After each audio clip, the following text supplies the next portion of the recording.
എല്ലാവർക്കും നമസ്കാരം. ഇന്ന് രാവിലെ പോയി ഭൈരവ കണ്ടു. ലാലേട്ടന്റെയും മമ്മൂക്കയുടെയും മലയാള ചിത്രങ്ങൾ റിലീസ് ആവാത്തത് കൊണ്ട് തമിഴ് സിനിമ കാണണ്ട എന്ന തീരുമാനത്തിലായിരുന്നു ഞാൻ. എല്ലാ ചിത്രങ്ങൾക്കും ഒരുമിച്ച് പോകുന്ന കൂട്ടുകാരൻ രാവിലെ വീട്ടിൽ വന്ന് വിളിച്ചപ്പോൾ അവനോട് നോ പറയാൻ തോന്നിയില്ല. അതുകൊണ്ട് അവന്റെ ഒപ്പം ഭൈരവ കാണാൻ പോയി. അഴകിയ തമിഴ് മകന്റെ ഡയറക്ടർ ഭരതൻ തന്നെയാണ് ഭൈരവയുടെ ഡയറക്ടർ എന്ന് അറിയാവുന്നത് കൊണ്ട് തന്നെ ഒട്ടും പ്രതീക്ഷയില്ലാതെയാണ് ഞാൻ തിയേറ്ററിലോട്ട് പോയത്.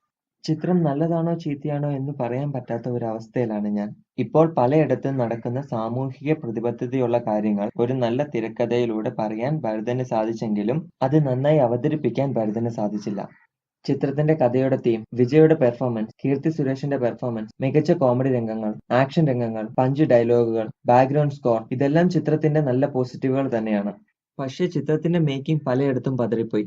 വിജയും കീർത്തി സുരേഷും ബൈക്കിൽ സഞ്ചരിക്കുന്ന സമയം, പാട്ട് സീനുകളുടെ സമയം എന്നിവയെല്ലാം ഇതിന് ഉദാഹരണങ്ങളാണ്.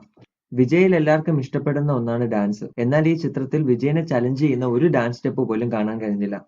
എന്നെപ്പോലെ ഒരു പണിയുമില്ലാത്ത ഒരാൾ ചിത്രം പോയി കണ്ടാൽ പലയിടത്തും കുറ്റങ്ങൾ കണ്ടുപിടിക്കാൻ സാധിക്കും. എന്നാൽ ഒരു ജനറൽ ഓഡിയൻസ് ചിത്രം പോയി കണ്ടാൽ കുറച്ച് സമയത്ത് ലാഗ് അടുപ്പിക്കുമെങ്കിലും ചിത്രം ആസ്വാദ്യകരമാണ്.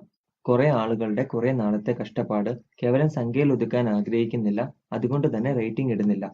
ഈ നിഗമനങ്ങൾ വ്യക്തിപരം മാത്രമാണ്.